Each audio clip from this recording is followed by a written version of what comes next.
Hi, வணக்கம் நண்பர்களே.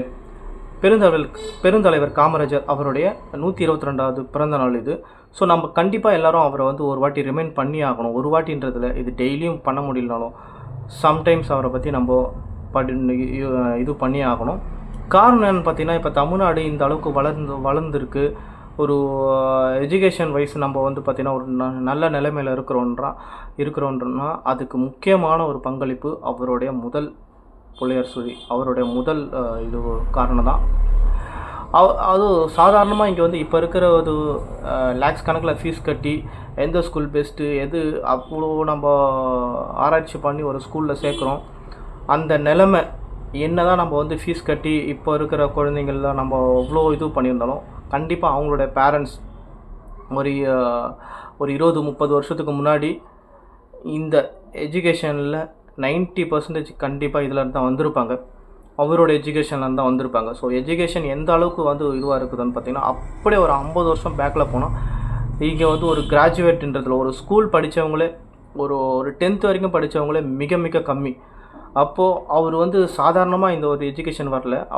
அவர் எடுத்துகிட்டு வந்தது நிறைய பேருக்கு தெரிஞ்சாலும் ஒன்ஸ் எனக்கே பெருசாக ஒரு இதுவெல்லாம் கிடையாது அவரை பற்றி. இப்போது நம்ம வந்து பார்க்க வேண்டிய நிலைமை இருக்குது.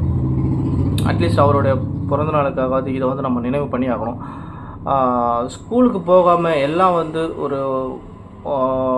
ஒரு சமுதாயம் வந்து வளர்ச்சி இல்லாமல் இருக்கிறதுக்கு மிகப்பெரிய காரணம் வந்து பார்த்திங்கன்னா படிப்பறிவு. இப்போ வந்து நம்ம படிச்சுட்டு வேலை இல்லைன்றோம். அப்போ வந்து பார்த்திங்கன்னா படிப்பறிவே இல்லாமல் மாடு மேய்ச்சிக்கிட்டு இருந்த காலம் இருக்குது. ஸோ அப்போ வந்து சாதாரணமாக வரல படிப்பு.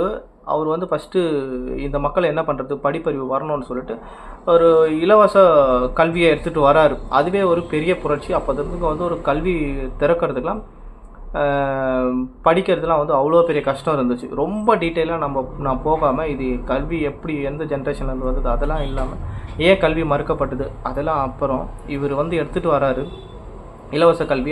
அப்பையும் வந்து யாரும் வரல. அதுக்கப்புறம் வந்து பார்த்திங்கன்னா ஏன் வரலன்னு கேட்கும்போது அவர் வந்து ஒரு விஷயத்தை உணர்றாரு. சாப்பாடு இல்லாமல் நிறைய வந்து படிக்க வர மாட்டாங்க. ஒரு ஸ்கூலில் பசங்களை சேர்த்து விட்டுட்டா பசங்க என்ன பண்ணுவாங்க சாப்பாட்டுக்கு, அவங்க வெளியில் இருந்தாவது ஒரு வேலை செஞ்சு ஏதாவது ஒரு வருமானம் வரும், சாப்பிடலான்னு சொல்லிட்டு அந்த அளவுக்கு அந்த நிலைமையில் இருந்திருக்கிறாங்க.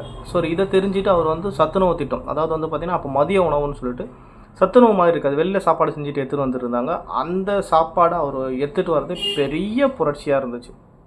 அதெல்லாம் இன்றைக்கி ஈஸியாக இருக்குது. இன்றைக்கி காலை உணவு திட்டம் வந்துடுச்சு.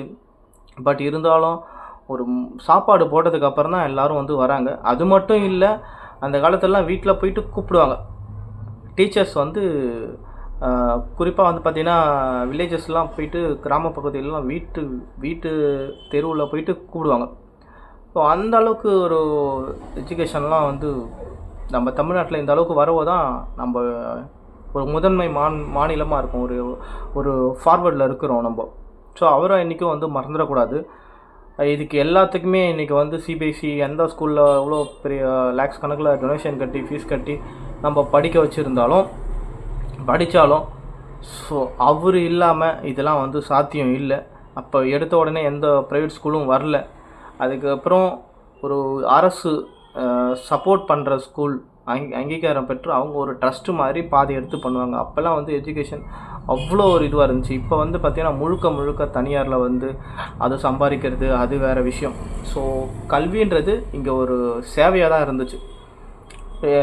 அதை வழி நடத்த முடியாத அளவுக்கு எவ்வளோ கஷ்டமாக இருந்தாலும் பரவாயில்ல, என்ன வேணாலும் பண்ணலாம். பட் வந்து கல்வின்ற ஒரு சேவையை நிறுத்தக்கூடாது. அதை எப்படியாவது தொடரணும் அப்படின்னு சொல்லிட்டு. ஏன்னா இப்போது என்னென்னமோ பண்ணுறோம்.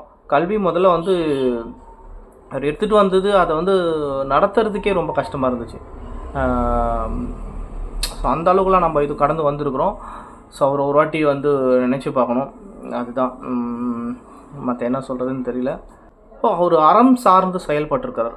உண்மையிலே அவர் ஒரு பெரும் தலைவர். நன்றி, வணக்கம் மக்களே.